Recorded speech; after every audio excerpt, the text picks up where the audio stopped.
দীপক শৰ্মাৰ ভিডিঅ'সমূহ নিয়মিত ৰূপে পাবলৈ দীপক মোটিভেটৰ চেনেলটো সাবস্ক্ৰাইব কৰিব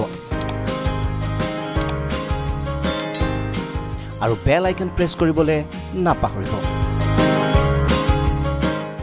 মানুহ কেনেকৈ ডাঙৰ হৈ জানা এটা সাধু কওঁ মই সাধাৰণতে ভাষণ নিদিওঁ সাধুৰেই কওঁ এবাৰ এখন অৰণ্যত সংখ্যাক পিকনিক খাব গ'ল 0 পৰা 9 গোটেইকেইটা ক'ত গ'ল এখন ট্ৰেভেলাৰ লৈ কি খাব গ'ল পিকনিক তোমালোকে ভাবিব পৰা 0 কেনেকৈ যাব পাৰে কাহিনীত চব সম্ভৱ 0 পৰা 9 লে পিকনিক খাবলৈ গ'ল বনভোজ খাবলৈ গ'ল আৰু বনভোজ খাবলৈ যাওঁতে তেওঁলোকে প্ৰথমতে ব্ৰেড কণী কল এইবিলাক খাব সব উলিয়ালে 9ৰ কিবা কথাত খং উঠিল কিছুমান ভেম থকা মানুহ থাকে নহয় এই বিয়াত ভিন্দো কিছুমান আহে এনে খং এইটো নিয়ম আমাৰ ফালে নাই নাই নাই ইগলা নহ'ব মই হেনকে হ'লে নাইলো হয় বিয়াত তেনেকুৱা থাকে নাথাকে মানুহ কিছুমান পেহী থাকে চবৰে পেহী আছে কি জানো বিৰাট অসন্তুষ্ট সদায় অসন্তুষ্ট কইনাৰ ফটাটো অলপ ডাঙৰ হ'ব লাগিছিল তেহে ফুটি উঠব যিয়ে নহওক সেই 9ৰ কিবা কথাত খং উঠিল 9 8ক এক চৰ মাৰি দিলে কান্তলি আছে ঠাসকে উঠিল 8ৰ খং উঠিল আপুনি মোক কিয় মাৰিলে বিনা কথাত 9 ক'লে একদম কথা নকবা তোমাতকে মোৰ পজিশন ডাঙৰ গতিকে মই তোমাক চৰ মাৰাটো একো ডাঙৰ কথা নহয় কাৰণ মই কি ডাঙৰ কাটকে ডাঙৰ তোমাতকে ডাঙৰ 8 ভাবিলে মইতো কাবাতকে ডাঙৰ 7 দিলে 7ক এক চৰ মাৰি 7 একদম মানে কানি দি ধোঁৱা ওলাই গ'ল 7 ভাবিলে মইতো কাবাতকে ডাঙৰ 7 6 ঠাসকে 6 5ক একদম গোটেই পিকনিকত কান্তলিয়া চৰৰ ব্যৱস্থা 5 4ক 4 3ক 3 2ক 0টো এনেও গোলমোল অলপ সৰু টাইপ সি ভয়তে যায় চুক এটাত বহি আছে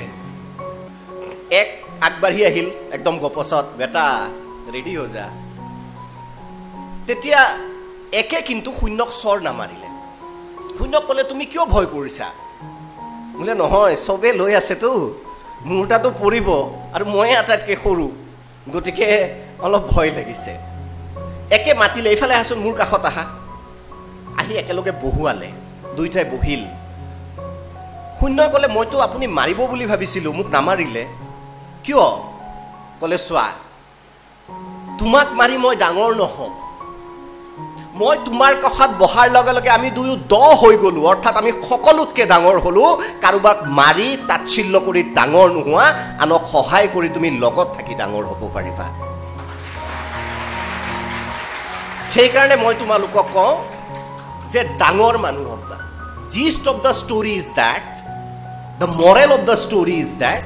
যেতিয়াই জীৱনত এটা পজিশ্যন পাবা কেতিয়াও অহংকাৰ নকৰিবা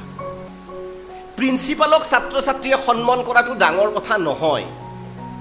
কাৰণ ভয়তো কৰিব পাৰে বা প্ৰিন্সিপাল বুলি কৰিব পাৰে এই যে নলবাৰী কলেজত যিজন ব্যক্তিয়ে চাফা কৰি এই অডিটৰিয়ামটো যিজনে ঝাড়ু লগাব তেওঁক যদি দাদা বুলি ৰাতিপুৱা সম্ভাষণ যিয়ে জনায় তেওঁ এজন ভাল মানুহ ডাঙৰ মানুহ মোৰ দৃষ্টিত গতিকে সমাজ জীৱনত যেতিয়া তোমালোকে এগৰাকী অধ্যাপক হবা অধ্যাপিকা হবা ডিসি হবা এসপি হবা খুব বেছি ডাঙৰ কথা নহয় পুনৰবাৰ কৈছো কিন্তু সমাজৰ দুৰ্বল যিজন ব্যক্তি তোমাৰ অফিসত যদি আহে খুৰা কি আছিল আপোনাৰ কৰিবলগীয়া খুৰী আপোনাৰ কি আছিল কৰিবলগীয়া বুলি তেওঁক যদি চকীখন তুমি দি বহাই এগিলাস পানী খুৱাই কোনবা বুঢ়া ব্যক্তি যিয়ে হয়তো ভৰিত চেন্ডেল পিন্ধিব পৰা নাই তেওঁৰ কামটো যদি তুমি শাৰীত প্ৰথমতে মাটি কৰি দিয়া তুমি এজন ডাঙৰ মানুহ আৰু তোমালোক সকলোৱে ডাঙৰ মানুহ হোৱা ভগৱানৰ ওচৰত প্ৰাৰ্থনা কৰিছো কিন্তু তুমি দুৰ্বলজনৰ প্ৰতি তোমাতকৈ যিয়ে লো ক্লাছত আছে সামাজিক পৰিকাঠামোত তেওঁৰ ওপৰত দম দেখাই তেওঁক দাদাগিৰি কৰি তেওঁক তুমি তাচ্ছিল্য কৰি যিদৰে 9 8ক চৰটো মাৰিছিল তেওঁক তুমি ডমিনেট কৰি পৃথিৱীত কেতিয়াও ডাঙৰ হ'ব নোৱাৰা